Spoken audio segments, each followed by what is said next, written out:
nuestro tema 3.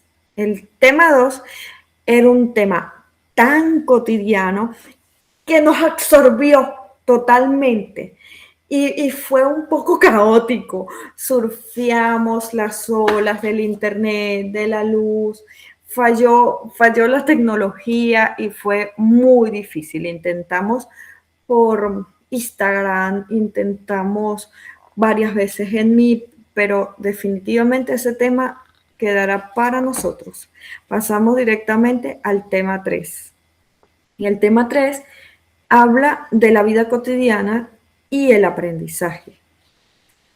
Y una frase que me impactó muchísimo cuando estuve leyendo sobre este tema es que aprendemos a vivir antes de comprender cómo vivimos. Entonces, ¿cómo realmente aprendemos a vivir la cotidianidad? ¿Quién nos dice cómo se debe ser lo cotidiano? Pues bueno, recordemos que estamos en el 8º semestre de Psicología de la Universidad de los Andes. Así que profundicemos. Pensamos que como humanos somos así, como de determinada manera.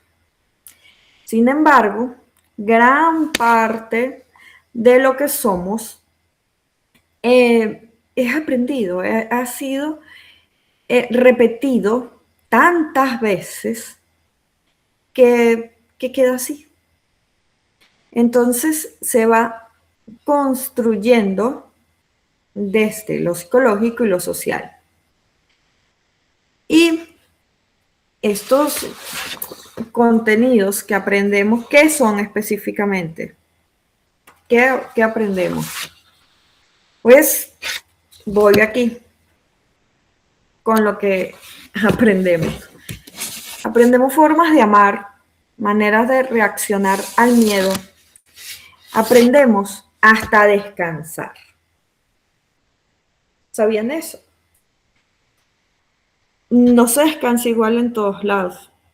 Hay personas que tienen una forma de descansar que es así en un chinchorro, abajo de una mata de tamarindo, puede ser. Otros descansan sobre la grama viendo para allá. Otros, como yo, muchas veces, descansamos haciendo una actividad distinta a la que normalmente hacemos. Así descanso yo. Si estoy cansada, por ejemplo, de estar dando clase, entonces mi descanso sería llegar y ponerme a lavar ropa, así. Y lavar ropa y hasta pasar un coleto. Porque definitivamente nosotros tenemos nuestros propios hábitos de descanso. Algunos que hemos modificado, eso ya lo veremos. Tenemos también modos de relacionarnos con nuestro cuerpo, de pensar en nuestro cuerpo, que es aprendido. Ideas sobre el éxito, formas de sufrir. Esta es buenísima, porque cuando estamos tristes, entonces nos tiramos en la cama a llorar. Eso mucha gente lo vio, fue en las novelas. O sea, la película Intensamente, cuando la protagonista sufre, tiene una forma de llorar y de ponerse rebelde que muchos después lo copiaron de estas películas. Maneras de vincularnos. Ahora estamos con la vaina de tóxica. No, esta persona es tóxica. Yo, nada que ver, red flags, es tóxica. Y es muy chévere porque sí, nos aprendemos rapidísimo. Forma de comprender nuestro propio valor también. A lo largo de la historia esto también ha cambiado. Entonces, la cotidianidad, ¿cómo se educa? ¿Cómo se hace? Pues con la repetición, la observación, la convivencia, la cultura, los vínculos. Es muy famoso esto de dime con quién andas y te diré quién eres. ¿Lo han escuchado? Se lo dijo alguna abuelita, ¿verdad? Entonces, sí tiene mucho que ver. También tiene mucho que ver cuando les sale, comparte con las 3 primeras personas que veas y, y se te dará un viaje a París, por ejemplo. Entonces, obviamente, cuando tú le das compartir, te van a salir las 3 personas con las que más interactúas en tu Instagram. ¿Les pasa también? Pues sí, todo eso tiene muchísima relación. Si nosotros seguimos páginas de gente que admiramos, porque, wow, qué bello se viste, oh, cuánto ejercicio hace, mire esos músculos, o gente que odiamos, pero la seguimos, y la vemos, y la vemos, y la vemos, y la vemos, nosotros nos vamos a tender a parecer a esas personas. Eso es así. Es como un espejo, como una cosita de atracción, así lo detestes. Eso que estás siguiendo también tiene mucho alcance con lo que estás construyendo de ti. Así que pendientes. La tecnología, y de eso vamos a hablar, y el contexto social, por supuesto. Si tú te juntas con un montón de gente pesimista, pues bueno, ya sabes. Tú te metes en un grupo de gente que tiene muchos ideales, pero nada de acciones, eso también cuenta. La gente que es súper positiva y no concreta nada, eso habla también de ti. Lo vas a terminar eh, sintiendo en tu vida. Se va a reflejar en tu vida de una u otra manera. Esto lo tenemos que tener nosotros conscientes con nosotros para hacérselo consciente al paciente que tengamos enfrente. Desde la analogía que ustedes quieran, con la metáfora que quieran, incluso estas cestas de naranjas donde una podrida pudre el resto, ustedes tienen que tener eso muy claro, que eso sí es psicológico, que eso es así. O sea, tiene mucho que ver el contexto y tus vínculos. Ahora, pasando a lo que es el aprendizaje cotidiano, uno de nuestros autores más importantes es Albert Bandura, ¿verdad? Estamos en el 8º semestre, ya esto lo conocemos.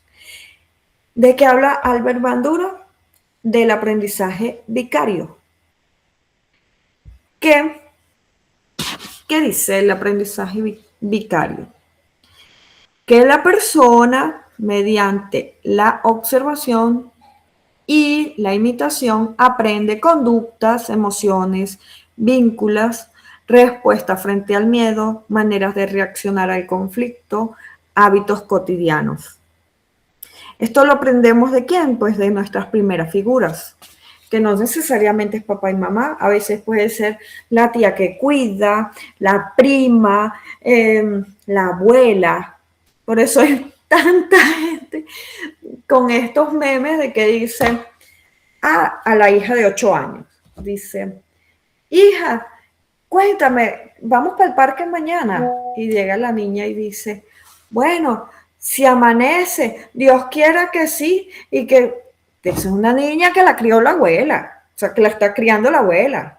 O sea, eso es muy cómico, pero eso nos explica cómo la imitación está ahí, nos va enseñando, vamos moldeando. Un niño que grite a otro por cualquier cosa es porque lo vio en alguna parte. ¿Qué pasa entonces cuando lo ven en las pantallas? Bueno, entonces, esto implica que gran parte de lo que una persona considera normal y único, súper original, sinceramente, es producto de la convivencia y la repetición. Un niño entonces aprende ¿qué? Aprende a abrazar o no abrazar. Un niño aprende cómo se maneja el estrés. Un niño aprende cómo se maneja la tristeza. Un niño aprende cómo esperar, cómo se vive el éxito. Eso es importante para nosotros Sin embargo, no justifica muchas cosas. Y es chimbo que uno venga a aprenderse esto y entonces uno diga, ay, ¿qué hago yo? Yo con 25 años, ¿cómo desaprendo? Bueno, sí, también se aprende, pero bueno, requiere de algo mucho más consciente, ¿no? No podemos decir, no podemos decir, ay, yo soy así porque es que así dice Albert Bandura que yo aprendí. Eso fue mi aprendizaje vicario. Ustedes se imaginan. Esta información no es para justificar, es para sentar las bases. Entonces, aquí nadie está buscando aprender, aquí simplemente se está aprendiendo. La vida cotidiana a mí me gusta mucho y yo lo siento necesario hacer analogías con la clase y un tema particular. Y a mí me gustan muchísimo los jardines. Me encanta la naturaleza. Y yo digo, ¿cómo podría poner eso para esta clase hoy? Y pensé que los seres humanos somos como un ecosistema. ¿Pero en qué sentido? Propiamente las plantas. Hay plantas que son endémicas, que son propias de un sitio, que no lo hay en ningún otro, a menos que lo regalaran y se lo lleven para otro lado. Por ejemplo, los cerezos japoneses. Mis hijos le dicen sakuras.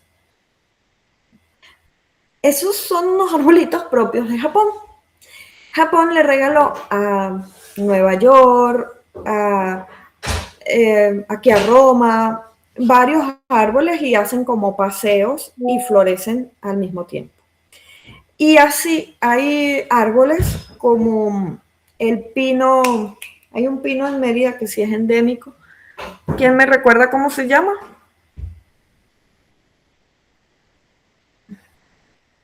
Ay, mi hermano tiene uno en el valle, que es gigante. ¿El apamate? No, pino, un pino, el pino lazo. El pino lazo. Creo que el pino lazo es endémico. Si no, después lo buscamos. El cuento es que hay plantas que son propias de ese sitio, plantas que son resistentes, plantas que a lo largo del tiempo han migrado, como por ejemplo, ahorita hay aguacates en Sicilia. Los aguacates no son de Sicilia, entonces hay aguacates aquí. Es muy loco porque en el supermercado venden unas matas de café así, que las tienen simplemente de adorno, porque aquí jamás se va a dar una mata de café como sea en Bailadores, jamás, jamás. Italia sabrá hacer las grecas para el café, pero Italia no tiene una mata de café, mucho menos de cacao. Pero las venden para tenerlas de adorno, igual las matas de cambur, matas que migran, matas que son invasoras propiamente, matas que no dejan crecer nada más, que arrasan con todo. Y las plantas transgénicas. Hay muchísimas cosas que han sido modificadas genéticamente en su constitución para que produzcan más, por ejemplo, el maíz, para que resistan a las sequías, para que se den más rápido.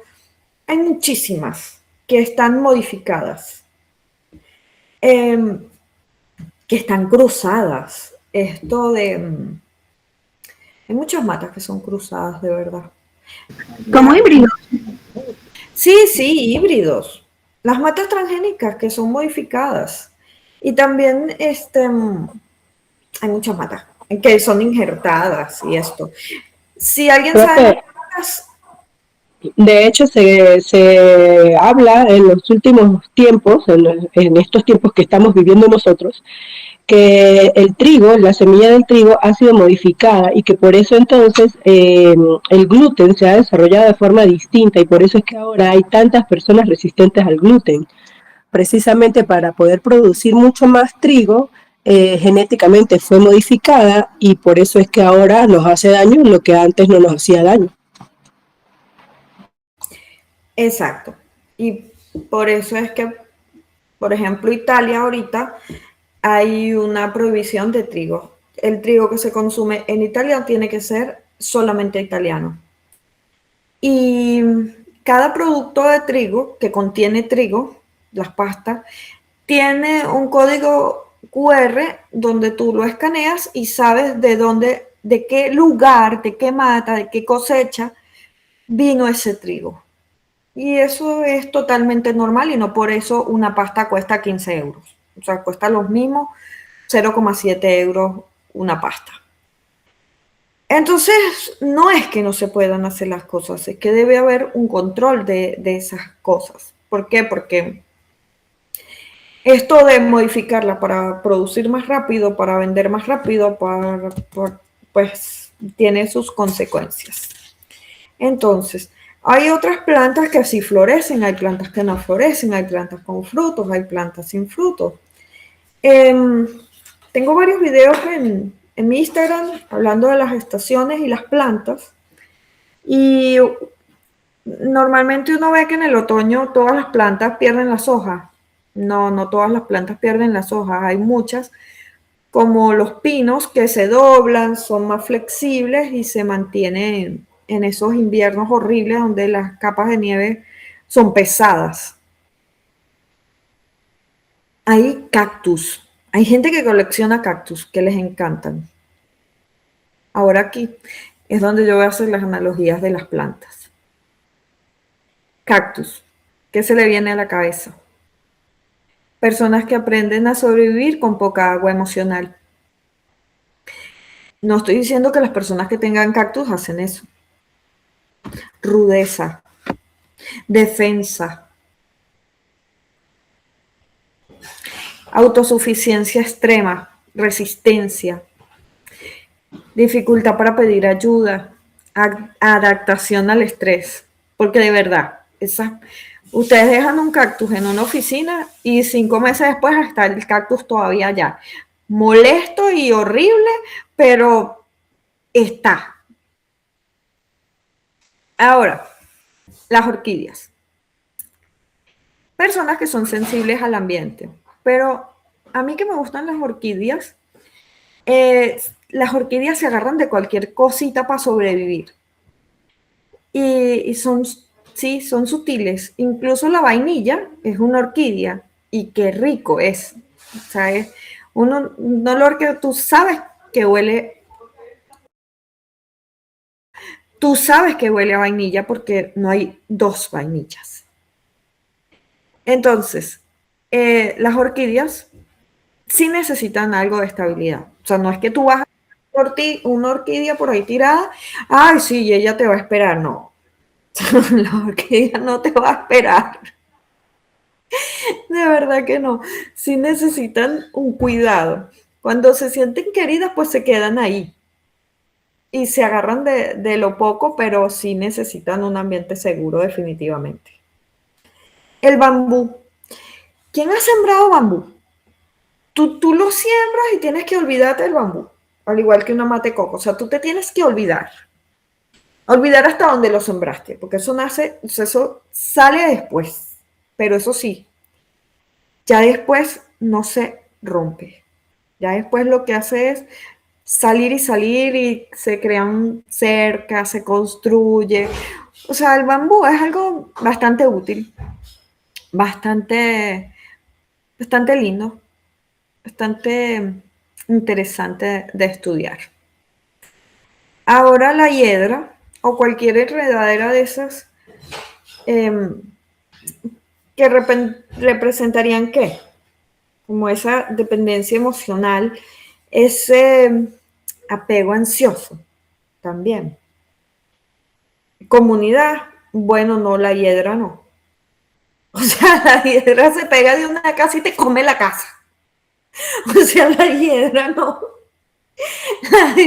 La hiedra es distinto a una mate parchita, ¿no? Que la mate parchita se encarama en una mata de mango y no le pasa nada a la mate mango. O sea, de verdad no es que te va a matar la mate mango.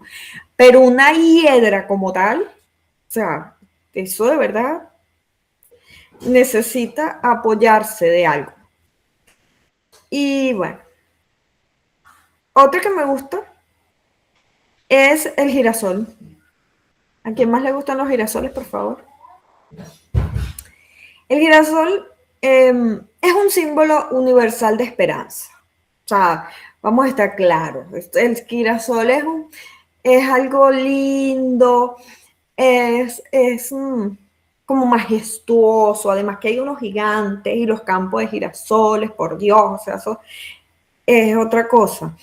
Y son súper nutritivos porque se hace aceite, bueno, te comes las semillas. Es una planta que con una sola flor se siembra una hectárea, es una cosa como súper abundante, ¿no? Y así hay gente, de verdad que sí. Que sí, que busca la luz, que se gira, que no sé qué, que duran poco, que no son eternas como un bambú. Ok, eso pasa. Ahora, los árboles endémicos. Estos árboles que se dan propio en una zona. Yo no sé de verdad de dónde es el samán originalmente, pero por ser de Aragua, pues el samán es mi árbol favorito. Y, y me encanta. Entonces es esto de arraigo, de identidad, de cultura, el araguaney, los apamates también. Y es algo que la gente cuando migra se tatúa, porque lo necesita. O sea, hay gente que de verdad, mi sobrina tiene un tatuaje de un araguaney porque necesita llevárselo para Argentina y de paso está en Argentina como a 6 horas de Buenos Aires. Y ese araguaney es estar conectada a una raíz, a, un, a algo lindo. Entonces, eso está chévere. Hay gente que es así. La planta migrante, esa que debe adaptarse a todos los climas. Ay, Dios mío. De verdad, yo a veces veo aquí matas y yo digo, ¿cómo le van a hacer eso a una trinitaria? O sea, ¿por qué? Uno compra una mata de esa para verla morir. No puedo, no puedo, o sea, no puedo. O sea, no, no puedo. Eso se las dejo para que las tengan allá. Bastante que uno las ve de ejido al vigía, esas matas de trinitaria. Pero tenerlas aquí aguantando inviernos, no. Eso es difícil porque es una constante adaptación y muchas veces con muchas cosas en contra. Y que de verdad eh, no se puede vivir así con tantas cosas en contra. No, estamos haciendo la analogía con las plantas, pero no somos una planta, no estamos sembrados en un sitio. Hasta el árbol ese de Shakira se lo llevó para Miami, o sea, no somos algo que está totalmente pegado ahí. Ahora la planta transgénica, modificada para producir más, tiene algo de presión social, optimización constante, nunca es suficiente grande el maíz, nunca es suficientemente blanco, nunca el trigo lo más gordo que pueda ser, lo más rápido de producirlo. Ay, bueno, que la gente, mira, que se está muriendo la gente por allá de celíaca. O sea, son tantos kilos, o sea, no me interesa. Ahora, el helecho. Acuérdense que esas son modificadas. Las plantas transgénicas son modificadas. El helecho es, ¿saben lo que es el helecho, verdad? Muy bien, aquí todos tienen un abuelito, una tía, ajá. Algunos ya tienen sus maticas por ahí. Porque tú sé que esas etapas de las matas, si usted no ha pasado por ahí, tranquilo que usted va a pasar por ahí. Hasta Samuel va a meter ahí una mata, o ya la tiene. Porque es que todos pasamos por ahí. Entonces, el helecho. ¿Ves? La lengua de tigre. No. ¿Sí? Lengua de suegra. Lengua de suegra. Que esa es la de la NASA, la que ya sabemos, entonces ya identificamos a Samuel con esa mata que purifica el ambiente. ¿Cómo aguanta? ¿Cómo aguanta? Porque la sacas un ratito al sol, luego la metes a la sombra, aguanta demasiado. Esa no es la misma que le dicen la espada de David. También. La lengua suegra. ¿Cuál es la lengua suegra?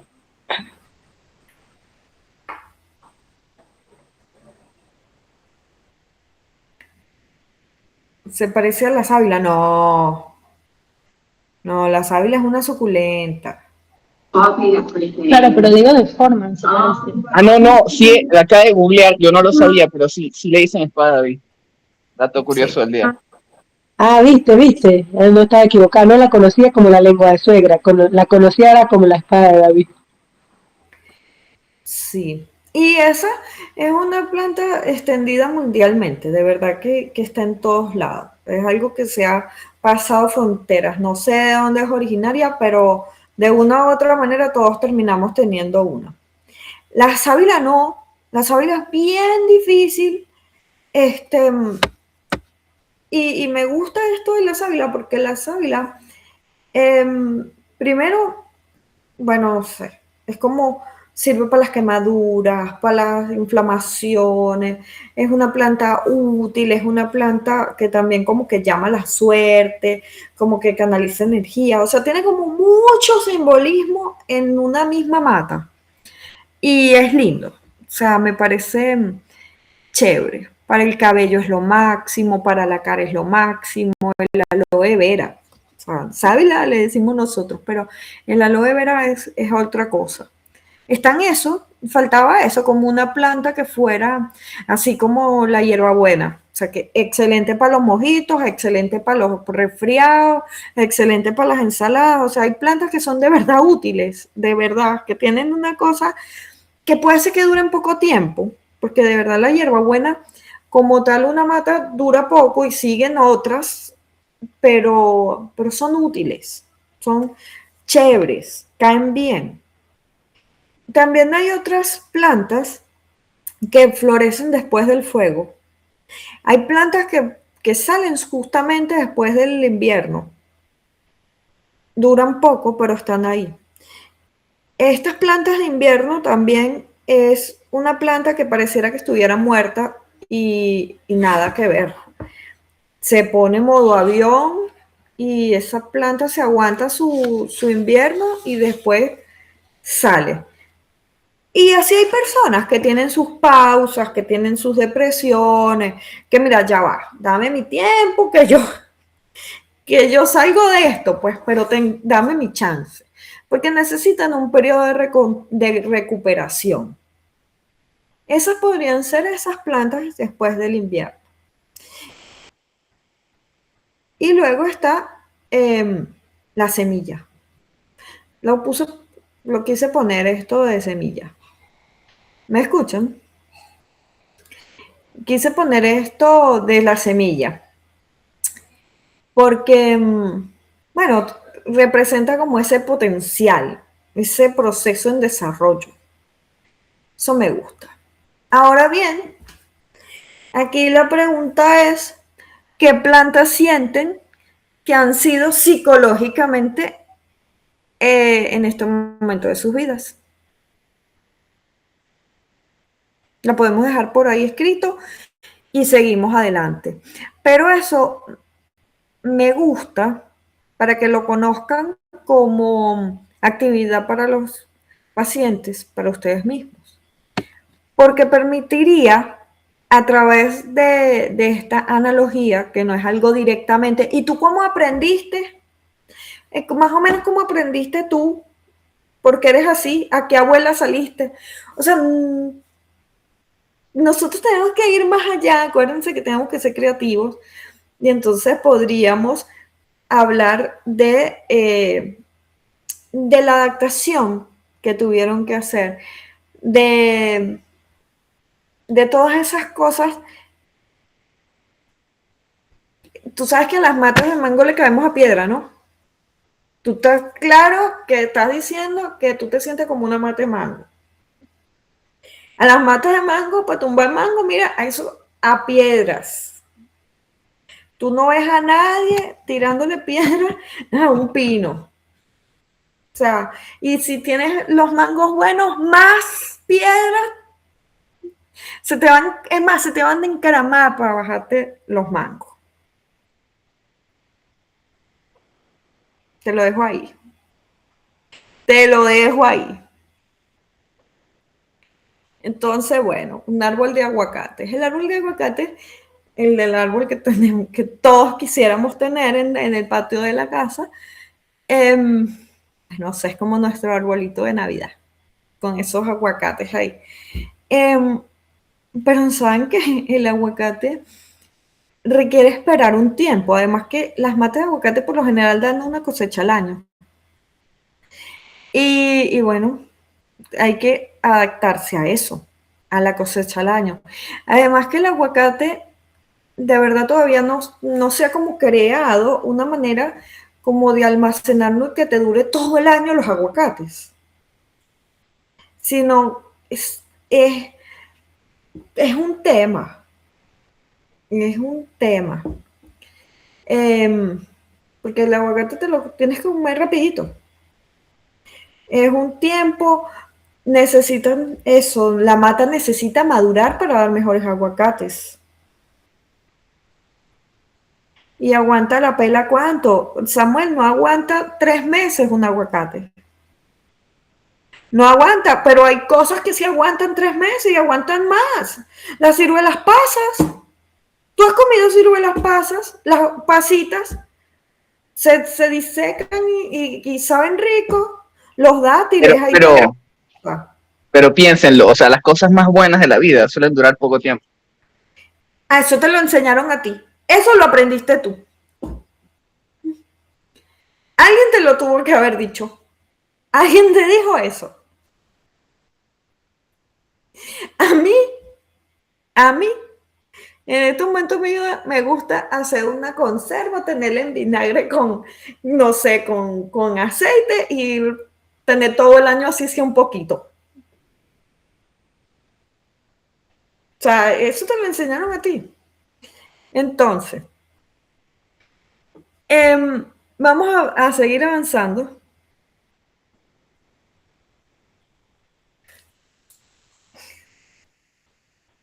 Entonces, voy a quitarme los audífonos porque de todas maneras ya no estoy escuchando por ahí. Entonces, ya hablamos de Bandura, hablemos ahora un poquito de Wenzel van der Kolk. Si alguien sabe mejor hablar eso, fino. Entonces, dice que el cuerpo lleva la cuenta, que las experiencias repetidas sí modifican el cuerpo, modifican el sueño, la memoria, la atención, la regulación emocional y estados afectivos. Entonces aquí ya pasamos de la planta y de cómo aprende a ir profundizando también cómo desde el cuerpo se aprende. ¿Ves? Esto está bastante estudiado. Yo vi hace como quizás un año más o menos un estudio donde le hacían pruebas de estrés a personas que habían estado hospitalizadas con distintas enfermedades y la hacían por el pelo. Cada centímetro de pelo era como lo similar, digamos, a un mes de estrés. Entonces ahí se veía si el pelo estaba más seco, más húmedo, si estaba hidratado, etcétera. Y todo lo basaban en eso. Y después era que contrastaban con el resto de la clínica, pero decían que habían encontrado cómo se reflejaba el estrés por muchísimo tiempo, porque la mayoría de la gente tiene el pelo largo. Entonces puede como llevar un control de un montón de meses de estrés en su pelo. Sí. Y si nosotros nos pusiéramos observadores muy clínicos y pudiéramos ver en el paciente lo que su cuerpo nos está diciendo, no hablo de la corporalidad, no hablo del lenguaje del momento, hablo del tono de piel realmente, hablo del cabello, hablo del peso, ¿sabes? Por ejemplo, preguntarle, mira, ¿cuál es tu peso hace 6 meses? ¿Cuál era? cositas, mira, yo sé que por eso es que a nosotros los psicólogos nos huyen tanto, nos huyen familiares, nos huyen amigos, porque se sienten desnudos ante una persona que está educándose para ver esas diferencias, para detallar si esa cotidianidad que está viviendo está siendo positiva para su vida. ¿Ves? Porque una persona cuando altera sus ritmos de sueño, y no me vengan con el cuento de que es que yo siempre he sido nocturno, porque ya nosotros estudiamos el circo circadiano y sabemos la importancia de dormir cuando hay luna, cuando se está oscuro. Entonces, nosotros, sí es verdad, nosotros estamos en la capacidad y ustedes deben entrenarse en eso, en detallar a la persona, en saber cuando una persona es amarilla porque es amarilla o es amarilla porque está mal alimentada, porque, oye, ¿qué pasa? Tú te has hecho exámenes. O sea, si a nosotros llegan y nosotros podemos ver que tiene algo de hepatitis, nosotros tenemos que saber eso. No es que después que tenga la hepatitis, ay, pero yo había ido a un psicólogo en estos días y no me dijo nada. Tenemos que ser muy observadores de verdad de la clínica del paciente, y esa clínica nos va a hablar de esta cotidianidad, de cómo la lleva. Una persona con muchísimas espinillas que estás comiendo, mira, lo has controlado, o sea, no somos dermatólogos, pero nos dice cosas. No somos peluqueros, pero la caída del cabello nos compete también a nosotros.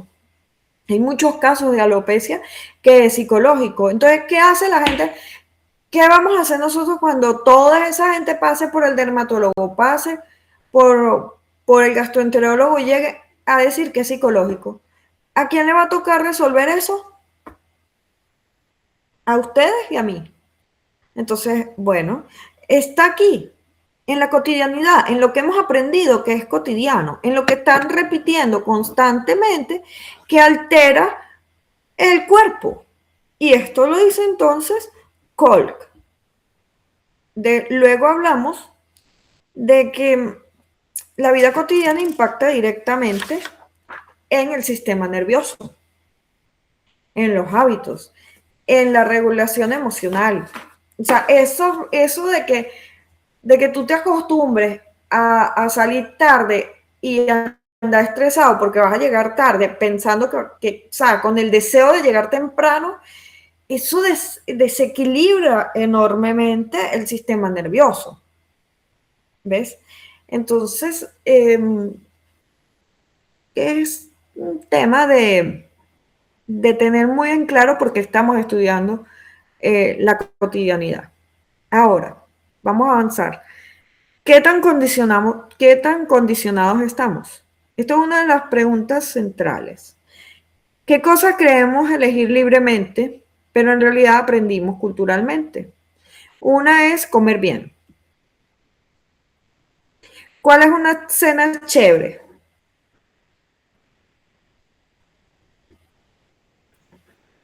Para mí comer cereal con yogur. Bueno, a mí me quitaron el cereal, porque los cereales son ultraprocesados. El maíz, las hojuelas de maíz. Aunque yo Otra de generalmente, las o sea, no, yo generalmente los como sin azúcar. Antes comía con flips, hace como 5 o 10 años, pero más nunca comí con flips. Por lo menos sin azúcar. Bueno, pero por eso. Entonces, Una de las cosas que creo que pudiera como pegar con el tema es la vestimenta, cómo nos vemos, cómo nos peinamos, todas esas cosas pues son más culturales que otra cosa. sí. Eric Fromm siempre distingue esto de tener o ser. Tener posesiones, productividad, acumulación, reconocimiento externo, o sea, esas cosas que uno lucha y lucha en la cotidianidad para el tener. Y bueno, el ser, que es lo de la experiencia, la autenticidad, la creatividad, esto es una diferencia bien clara que la vamos a conseguir siempre de la mano de Eric Fromm. Entonces, ¿cuánto de lo que deseamos realmente lo deseamos? ¿Y cuánto aprendimos a desear? Es muy loco. O sea, hay cosas que nosotros queremos hacer porque alguien más lo hizo, pero a la hora de la verdad no era eso. Y a veces pasa cuando tú ya lo consigues después de una gran carrera, después de una... Y es tiempo invertido en algo que bueno.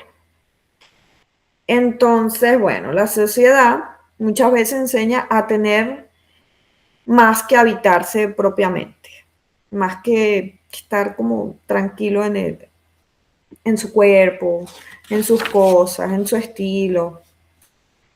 Ahora, dos cosas para cerrar esta clase que vamos a dejar grabada es, ¿y qué pasa ahora en la era de la inteligencia artificial? Obviamente, nuestra clase, hablando un poco más de la encíclica del Papa León, que lo vamos a hablar en esta materia, porque de verdad justo dio donde algo que hemos venido de una u otra manera hablando, de los algoritmos, de los memes, de lo que nos sale en redes. Y es que ahora esto nos va a cambiar y ya nos está cambiando sin darnos cuenta, no nos va a pedir permiso y no se está regulando como se debe regular. El Papa León, pues, ¿qué hace? Asume un rol protagónico para la humanidad y dice, epa, vamos a dejar de ser humanos. O sea, vamos a dejar que los algoritmos organicen la información, moldeen la atención, sugieran los deseos. O sea, que nos condicionen. De paso que está de moda, y entonces qué maravilloso, todos vamos a ir por ahí, todos vamos por ahí. Entonces, de una u otra manera, modificarán el aprendizaje de todos, de toda la humanidad, y pues cada vez vamos a elegir menos y vamos a pensar menos. Y la condición humana muchas veces necesita el descubrir por sí mismo. O sea, y la IA te da las cosas, te da todo, pero un niño necesita sentir muchas cosas, necesita equivocarse, necesita crear. Y si todo lo crea la IA, pues va a ser bastante difícil. Y es una lucha estúpida. El Papa no dice, mira, hay que quitarnos de la inteligencia artificial. No, claro que no. Él no está en contra de la tecnología. Se acaba de montar en el Ferrari eléctrico. Está diciéndonos, mira, ya va. Nosotros somos maravillosos. Hemos creado la inteligencia artificial. Pero nosotros tenemos que tratar de mantener un poco ¿sabes? No sé, ese control de una u otra manera, porque si cae en malas manos es un desastre. Y que no nos pueden reducir a productividad. O sea, imagínense, no, nosotros tenemos que ser el aguacate ese mantequilloso, el aguacate grande, el aguacate que es largo, el mango. ¿Cuántos mangos hay en Venezuela? Hay como, no sé, como 10 tipos de mango. El mango piña, el mango hilacha, el mango hey, el mango bocado. O sea, nosotros somos eso. Nosotros no somos ni siquiera una sola especie de aguacate, ni siquiera una sola variación de un girasol. O sea, somos muchísimo más que eso, somos magnánimos. O sea, una cosa espectacular. Sustituir el discernimiento humano por la automatización era lo que se decía. O sea, si nos ayuda a facilitar la vida, chévere, pero sin que esto nos quite esta cotidianidad bonita que nos hace ser humanos. Y que a la final sí, esta tecnología nos va a modificar la manera la manera cotidiana de vivir. O sea, de verdad ya no lo has modificado. Hay muchísimas cosas que están así, que necesitamos, pues, tener una posición seria frente a eso y ser cada vez más conscientes. Buscar esto de recuperar el cuerpo, de crear rutinas, vínculos y descansos que sean contextualizados, que sean algo más que un algoritmo, algo más que hiperconsumo, algo más que superinformación. Nosotros siempre como psicólogos debemos buscar reflexión, criterio, conciencia, raíces de cada gente, hojitas de cada gente, frutos de cada gente, sus vínculos, su identidad.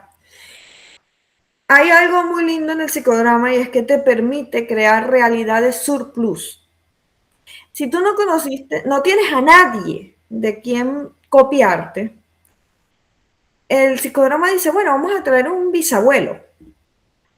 Y el bisabuelo era Timotocuica. Y nos podemos fantasear todo lo que hacía ese bisabuelo para sobrevivir, para adaptarse, para crear, para producir y alimentar a su familia. Eso es lo que hacemos nosotros. Desde la observación, desde la narrativa del otro, desde los silencios del otro y evitando patologizar. O sea, de verdad. Sabemos muy bien que el contexto enferma, que la cultura a veces desgasta y es como tóxica muchas cosas. Pero lo más importante de todo esto es que si nosotros sabemos que la vida cotidiana se aprende, también se desaprende, también se modifica, también se reestructura.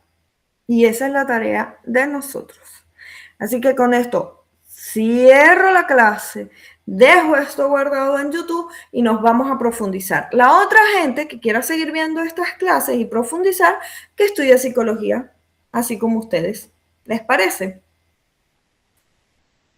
Cerremos, cerremos, cerremos. Estamos aquí, no son Bob, son IA, no son IA, son gente para ver. Sí. Cerremos, cerremos. Corazoncitos, besitos. Vamos a decir aquí.